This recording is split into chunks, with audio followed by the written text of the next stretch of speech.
واعتصموا بحبل الله جميعا ولا تفرقوا واذكروا نعمة الله عليكم إذ كنتم أعداء فألف بين قلوبكم فأصبحتم بنعمته إخوانا وكنتم على شفا حفرة من النار فأنقذكم منها كذلك يبين الله لكم آياته لعلكم تهتدون.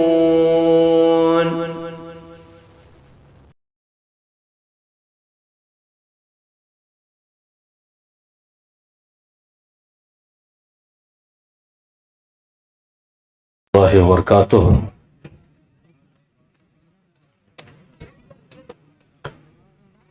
إن الحمد لله نحمده ونستعينه ونستغفره ونعوذ بالله من شرور أنفسنا ومن سيئات أعمالنا من يهده الله فلا مضل له ومن يضلل فلا هادي له وأشهد أن لا إله إلا الله وحده لا شريك له وأشهد أن محمدا عبده ورسوله.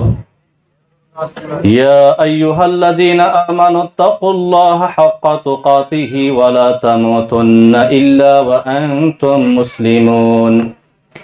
يا أيها الناس اتقوا ربكم الذي خلقكم من نفس واحدة وخلق منها زوجها وبث منهما رجالا كثيرا ونساء واتقوا الله الذي تساءلون به والأرحام إن الله كان عليكم رقيبا. يا أيها الذين آمنوا اتقوا الله وقولوا قولا سديدا يصلح لكم أعمالكم ويغفر لكم ذنوبكم ومن يطع الله ورسوله فقد فاز فوزا عظيما. أما بعد فإن خير الحديث كتاب الله وخير الهدي هدي محمد صلى الله عليه وسلم وشر الأمور محدثاتها وكل محدثة بدعة وكل بدعة ضلالة وكل ضلالة في النار. أعوذ بالله من الشيطان الرجيم. بسم الله الرحمن الرحيم. إنما يأمر مساجد الله من آمن بالله واليوم الآخر وأقام الصلاة وآتى الزكاة ولم يخش إلا الله فعسى أولئك أن يكونوا من المهتدين. وقال الله تبارك وتعالى في القرآن الكريم بسم الله الرحمن الرحيم. ومن أظلم ممن منع مساجد الله أن يذكر فيها اسمه وسعى في خرابها.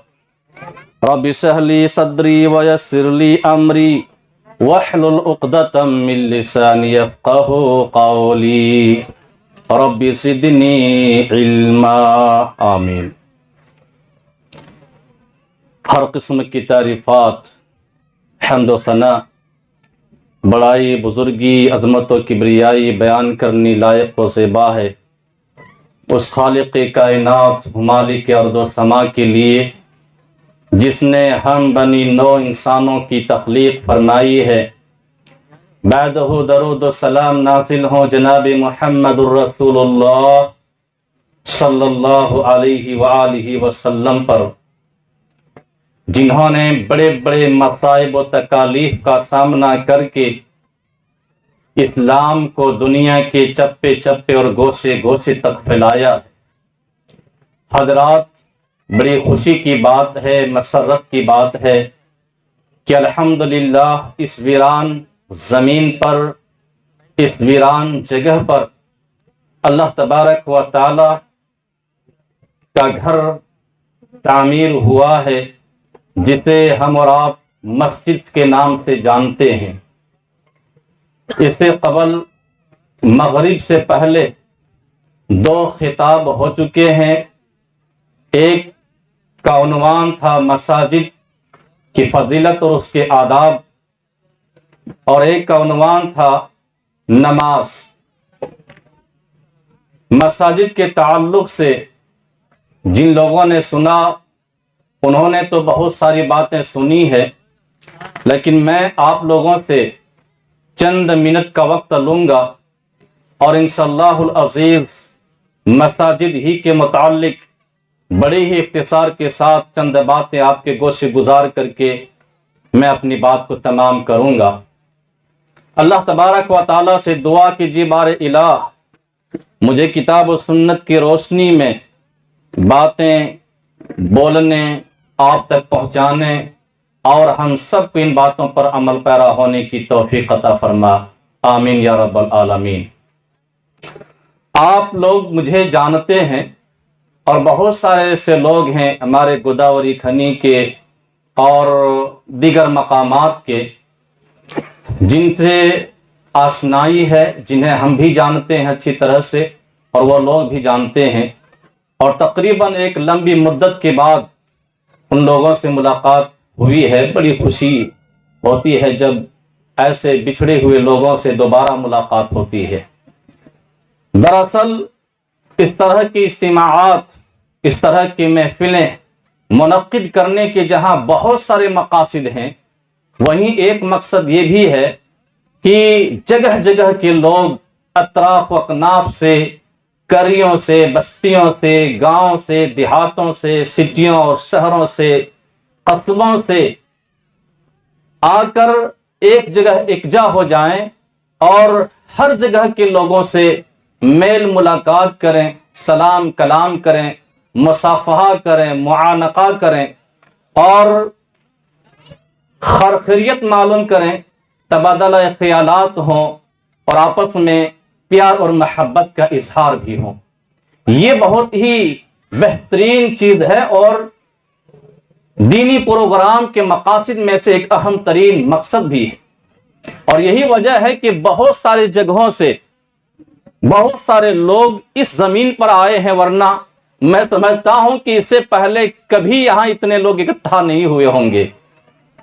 لیکن آج دیکھیے، جو ہی اللہ تبارک و تعالیٰ کا گھر وجود میں آیا، مسجد کی تعمیر مکمل ہوئی، یہاں کے لوگوں نے بشرح صدر اپنے دل کے گہرائیوں سے آپ لوگوں کو مدعو کیا اور آپ لوگ جگہ جگہ سے یہاں جمع ہو گئے، اکٹھا ہو گئے۔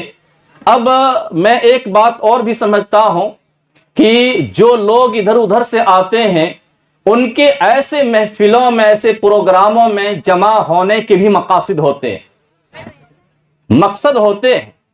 ایسا نہیں ہوتا کہ وہاں جائیں گے اور گھوم پھر کر پھر واپس لوٹ آئیں گے، ایسا نہیں ہوتا، بلکہ بہت سارے لوگوں کا مقصد ہوتا ہے کہ وہاں جائیں گے اور علماء کرام کے بیانات کو سنیں گے، دل کے اندر بسائیں گے اور ان باتوں پر جو قرآن اور حدیث کی روشنی میں بتائی جائے گی مکمل طور پر عمل کرنے کی کوشش کریں گے۔ یہ مقصد ہوتا۔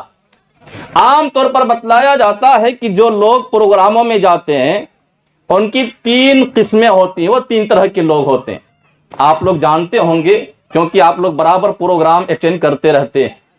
تو عام طور پر 3 طرح کے لوگ ہوتے ہیں۔ کچھ لوگ وہ ہوتے ہیں جو حقیقی معنی میں سننے کی غرض سے آتے ہیں کہ سنیں گے، دل میں بسائیں گے اور عمل کریں گے، دنیا میں بھی کامیابی ملے گی اور آخرت میں بھی کامیابی ملے گی۔ تو کچھ لوگ حقیقت میں سننے کے لیے آتے ہیں تو بڑے ہی اطمینان کے ساتھ بیٹھ کر بغور سماعت کرتے ہیں، غور سے سنتے ہیں۔ اور کچھ لوگ وہ ہوتے ہیں جو دیکھنے کی نیت سے آتے ہیں کہ جا کر دیکھیں گے۔ تو ایسے لوگ کیا ہوتے ہیں، دیکھتے ہیں، ادھر ادھر گھوم پھر کر دیکھتے ہیں اور پھر گھوم پھر لینے کے بعد پھر واپس چلے جاتے ہیں، انہیں کچھ حاصل نہیں ہوتا۔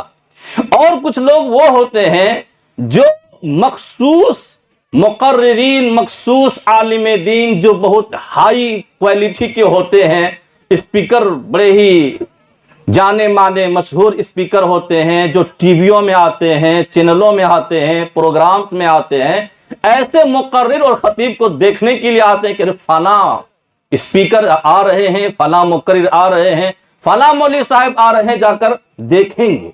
تو وہ مولوی صاحب کو دیکھنے کے لیے آتے ہیں، تو کئی مقاصد لے کر، کئی طرح کی نیتیں لے کر لوگ جمع ہوتے ہیں۔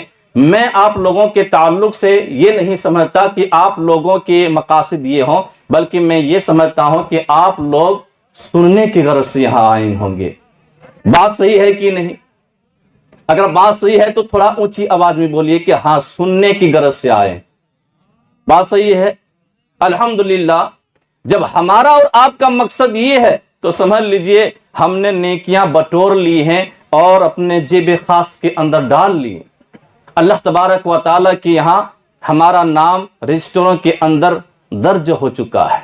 اور یقین مانیے پروگراموں میں جو لوگ شرکت کرتے ہیں، ایسے لوگوں کو بیک وقت چار نعمتیں حاصل ہوتی ہیں اللہ تبارک و تعالیٰ کی جانب سے۔ چار نعمتیں ملتی ہیں۔ ایک نعمت کیا ہے؟ نبی کریم صلی اللہ علیہ وسلم نے فرمایا وَمَا اجْتَمَعَ قَوْمٌ فِي بَيْتٍ مِّن بُيُوتِ اللَّهِ يَتْلُونَ كِتَابَ اللَّهِ وَيَتَدَارَسُونَهُ بَيْنَهُمْ نَزَلَتْ عَلَيْهِمُ السَّكِينَةُ وَغَشِيَتْهُمُ الرَّحْمَةُ وَحَفَّتْهُمُ الْمَلَائِكَةُ وَذَكَرَهُمُ اللَّهُ فِي مَنْ عِندَهُ۔ اللہ کے رسول صلی اللہ علیہ وسلم نے فرمایا جب کوئی قوم اللہ کی گھروں میں سے کسی گھر میں اکٹھا ہوتی ہے، بیٹھتی ہے اور اللہ کی کتاب میں سے تلاوت کرتی ہے اور درس و تدریس کا سلسلہ جاری رہتا ہے، سیکھنے سکھانے کا سلسلہ جاری رکھتا ہے، تو چار نعمتیں ملتی ہیں۔ سب سے پہلی نعمت ان لوگوں کے اوپر سکون نازل ہوتا ہے، سکینت ملتی ہے۔ میرے بھائی اور دوستو بزرگوں یاد رکھو، دنیا کے اندر ایک آدمی جتنا چاہے کما لے، دنیا کی دولت اکٹھا کر لے، مال و دولت کا انبار لگا لے، پہاڑوں اتنا مال جمع کر لے، اگر اللہ تبارک و تعالیٰ کی طرف سے انہیں سکون نہ ملے تو اسے کبھی چین نہیں ملتا۔ وہ ہمیشہ بے چین رہتا ہے اور سکون کے لیے تڑپتا رہتا ہے، چاہے اس کے پاس دنیا بھر کا مال کیوں نہ ہو، دولت کیوں نہ ہو۔ تو پہلی نعمت اللہ تبارک و تعالیٰ کی طرف سے جو ملتی ہے وہ یہ کہ ایسے لوگوں پر سکینت طاری ہوتی ہے۔ اور دوسری نعمت، فرشتے ایسے لوگوں کے اوپر اپنے پروں کو پھیلا دیتے ہیں، اپنے پروں سے ڈھانپ لیتے ہیں ایسے لوگوں کو۔ اور تیسری نعمت یہ کہ فرشتے ایسے لوگوں کے حق میں دعائیں کرتے ہیں۔ اور چوتھی نعمت یہ اللہ تبارک و تعالی یہاں جتنے بھی لوگ بیٹھے ہیں اور بیٹھنے والے ہیں، دینی پروگرام میں جتنے بھی لوگ رہتے ہیں، ان لوگوں کا ذکر مقربین فرشتوں کے درمیان کرتا ہے، اللہ تبارک و تعالی کرتا ہے، ان کا ذکر کرتا، ان کا تذکرہ کرتا، یہ فلاں فلاں لوگ ہیں، یہ فلاں فلاں لوگ ہیں، دیکھیے دینی پروگراموں میں اکٹھا ہوئے ہیں، جمع ہوئے۔ تو ہم اور آپ بڑے نصیبے والے ہیں کہ اللہ تبارک و تعالی ہمارا ذکر آسمان میں کر رہا ہے۔ اور ہمیں کیا چاہیے میرے بھائی اور دوستو بزرگوں؟ تو ایسے پروگراموں میں بیٹھنے سے بہت زیادہ فائدہ حاصل ہوتا ہے، بیک وقت چار نعمتیں ملتی ہیں، انعام اللہ تبارک و تعالیٰ کے یہاں سے حاصل ہوتا ہے۔ میں خطبہ مسنونہ کے بعد میں نے قرآن کریم سے 2-3 جگہ سے آیات کریمہ کی تلاوت کی ہے۔ سب سے پہلی آیت کریمہ سورہ توبہ آیت نمبر 18 ہے اور سورہ نمبر 9 ہے۔ اللہ تبارک و تعالیٰ نے اس آیت کریمہ کے اندر بیان فرمایا انما یعمر مساجد اللہ من آمن باللہ والیوم الآخر وقام الصلاۃ وآت الزکاۃ۔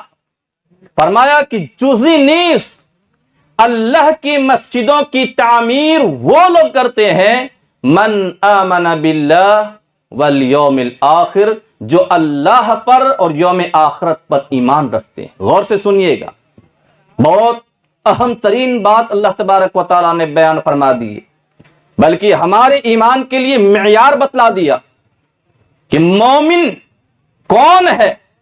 اللہ تبارک و تعالیٰ فرما رہا ہے کہ جو اللہ پر ایمان رکھتا ہے، آخرت کے دن پر ایمان رکھتا ہے، ایسے لوگ اللہ کی مسجدوں کو تعمیر کرتے ہیں، اللہ کے گھروں کو تعمیر کرتے ہیں۔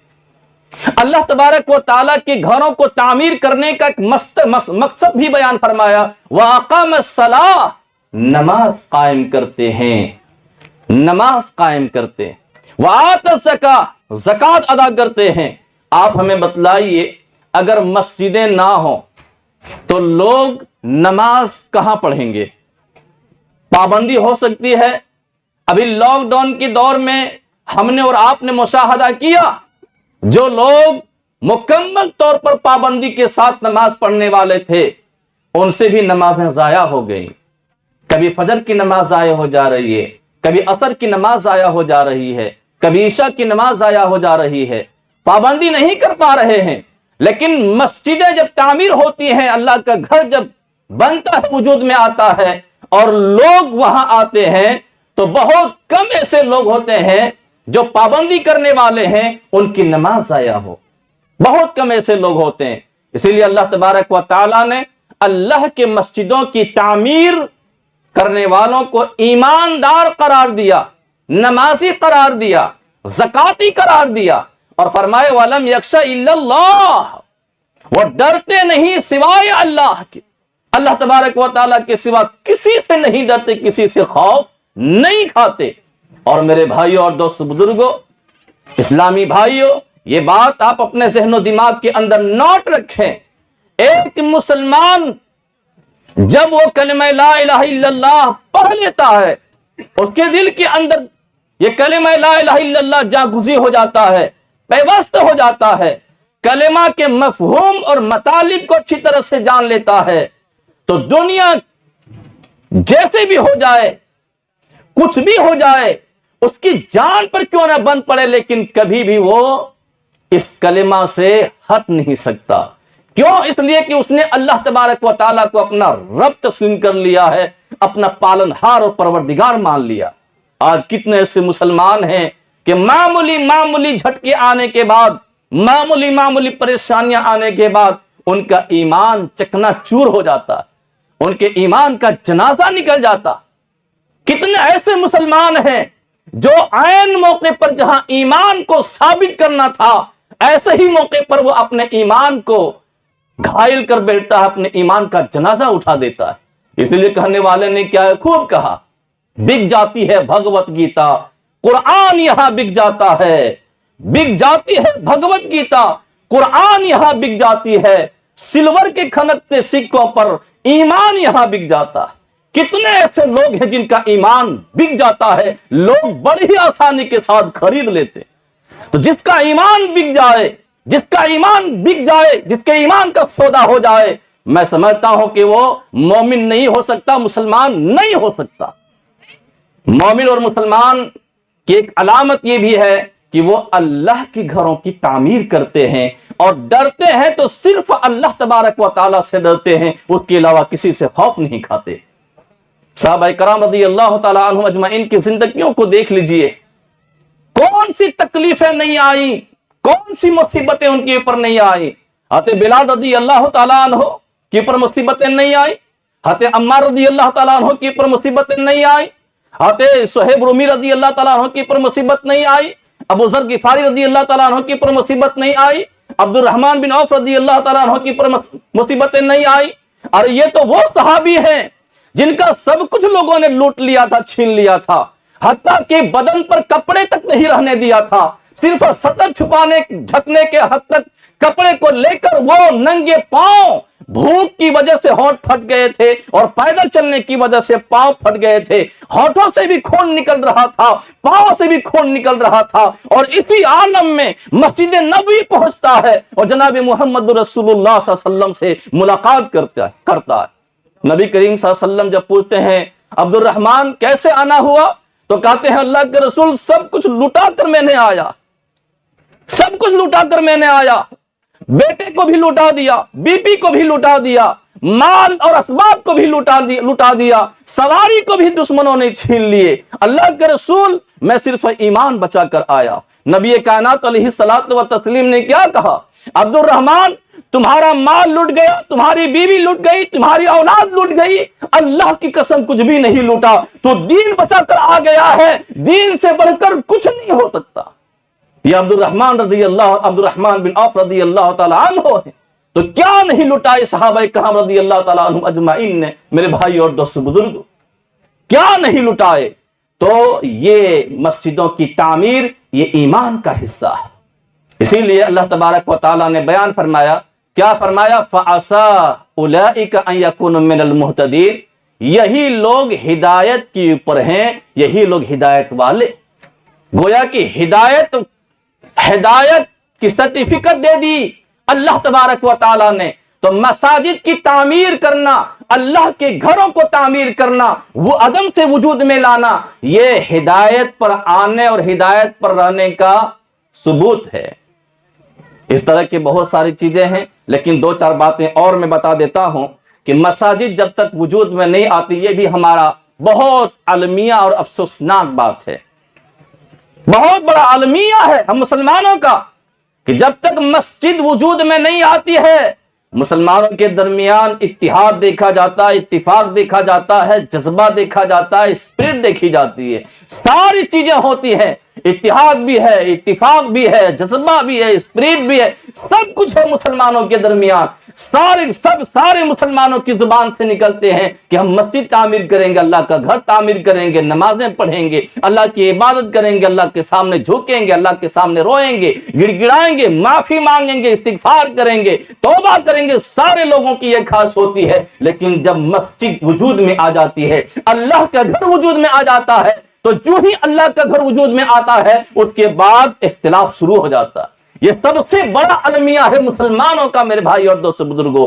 اسی لیے ڈر لگتا ہے کہ جب کہیں کوئی مسجد تعمیر ہوتی ہے، اللہ کا گھر وجود میں آتا ہے، تو ڈر لگتا ہے۔ ایک طرف تو خوشی ہوتی ہے کہ چلیے اللہ کی زمین پر اللہ کا گھر وجود میں آ گیا، اللہ کی مسجد کی تعمیر ہو گئی، لیکن دوسری طرف ڈر لگا رہتا ہے کہ کہیں ان کے درمیان اختلاف نہ ہو جائے۔ کل جو آپس میں ایک دوسرے کے ساتھ رہا کرتے تھے، میل مواخات ہوا کرتی تھی، ہر خیریت پوچھا کرتے تھے، تکلم اور کلام ہوا کرتا تھا، ایسا نہ ہو کہ ان کے درمیان اختلاف ہو جائے اور پھر وہ تتر بتر ہو جائیں، پھر فرقے بندیاں ہو جائیں، اختلاف ہو جائے، افتراق ہو جائے، انتشار ہو جائے، دو گروہ اور جماعتیں ہو جائیں۔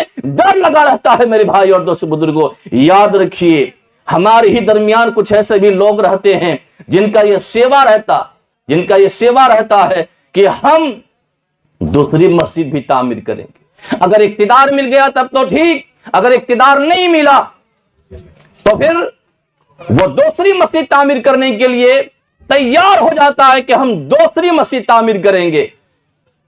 میں آپ لوگوں سے کہنا چاہوں گا، اللہ تبارک و تعالیٰ کا یہ گھر سب کے لیے تعمیر ہوا ہے، وجود میں آیا ہے، کسی کے لیے منع نہیں۔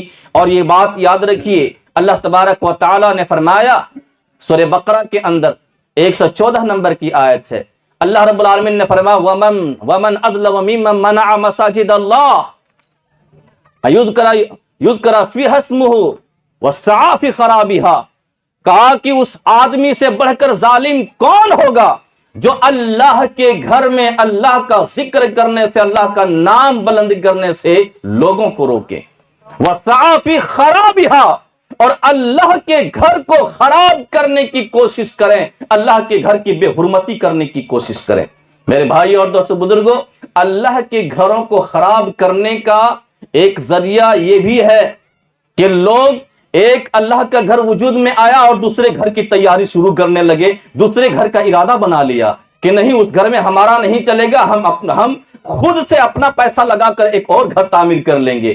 مسلمانوں کے درمیان اختلاف کرنے کا یہ بہترین یا بدترین، سب سے بدترین سمجھ لیجیے ذریعہ ہے۔ مسلمانوں کی اتحاد کو توڑنے کا سب سے بدترین ذریعہ، مسلمانوں کی اتحاد کو پارا پارا کرنے کا سب سے بدترین ذریعہ، اور یاد رکھیے ایسے لوگوں کے بارے میں اللہ تبارک و تعالیٰ نے فرمایا ایسے لوگ دنیا میں بھی ذلیل اور رسوا ہوں گے اور ایسے لوگوں کے لیے آخرت میں عذاب عظیم ہے، بہت بڑا عذاب ہے۔ آپ قرآن کریم الٹ کر دیکھ لیجئے، آپ کو سب کچھ ملے گا۔ یہ کام کن لوگوں کا ہے؟ یہ کام کن لوگوں کا ہے؟ اہل ایمان کا نہیں۔ یہ کام یا تو یہودیوں کا ہے، نصرانیوں کا ہے، مشرکین کا ہے، یا تو پھر منافقین کا ہے۔ یہ ان لوگوں کا کام ہوتا ہے جو اللہ کے گھر کے ہوتے ہوئے دوسرا گھر تعمیر کرنے کی کوشش کرتے ہیں۔ تو میرے بھائی اور دوستو، ایسا نہیں ہونا چاہیے۔ ایک وقت تھا نبی کریم صلی اللہ علیہ وسلم نے ایک مسجد کی تعمیر کی تو منافقین نے دوسری مسجد بھی تعمیر کر لیے۔ مقصد کیا تھا پتا ہے؟ قرآن کریم کے اندر بیان ہوا زرارا وکفرا وتفریقا بین المؤمنین۔ اللہ رب العالمین نے فرمایا کہ اسی مقصد کے تحت دوسری مسجد تعمیر ہوئی تھی، لوگوں کو تکلیف دینے کے لیے، نقصان پہنچانے کے لیے، کفر کی باتیں کرنے کے لیے، کفر کی تبلیغ اور ابلاغ کرنے کے لیے، وَتَفْرِيقًا بَيْنَ الْمُؤْمِنِينَ، اور مومنوں اور مسلمانوں کے درمیان تفرقہ پیدا کرنے کے لیے، فرق کرنے کے لیے، اختلاف کرنے کے لیے دوسری مسجد کو وجود میں لایا تھا۔ اللہ تبارک و تعالیٰ کو پسند نہیں آیا۔ اللہ رب العالمین نے فرما دیا لا تقم فیہ ابدا، اس مسجد کے اندر کبھی آپ کھڑے نہ ہونا۔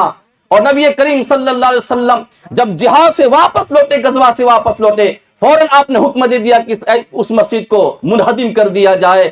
جس مسجد کی تعمیر کا مقصد یہ ہو کہ لوگوں کے درمیان اختلاف کیا جائے، پھوٹ ڈالا جائے، تفرقہ پیدا کیا جائے، وہاں کفر کی باتیں ہوں اور لوگوں کو تکلیفیں پہنچائی جائیں، اللہ اور اس کے رسول کی دشمنوں کو پناہ دیا جائے، ایسے گھروں کو مسمار کر دینا یہ اسلام کی تعلیم ہے، یہ نبی کریم صلی اللہ علیہ وسلم کی تعلیم ہے، یہ اللہ تبارک و تعالیٰ کا فرمان ہے۔ تو میرے بھائی اور دوستو بزرگوں، ہمارا مقصد ایسا نہیں ہونا چاہیے آج ایک مسجد تعمیر ہوتی ہے، ٹھیک سے مسجد آباد بھی نہیں ہوتی اور پھر دوسری مسجد وجود میں آنے لگتی ہے۔ یہ مسلمانوں کا کام نہیں ہونا چاہیے۔ اسی لیے کسی کہنے والے نے کہا، کیا کہا؟ مسجدیں مرثیاں کھائیں کہ نمازی نہ رہے، مسجدیں مرثیاں کھائیں کہ نمازی نہ رہے، یعنی وہ صاحب اوصاف حجازی نہ رہے۔ مسجدیں تعمیر تو ہو جاتی ہیں، وجود میں آ جاتی ہیں، لیکن مرثیہ خانی پر مجبور ہو جاتی۔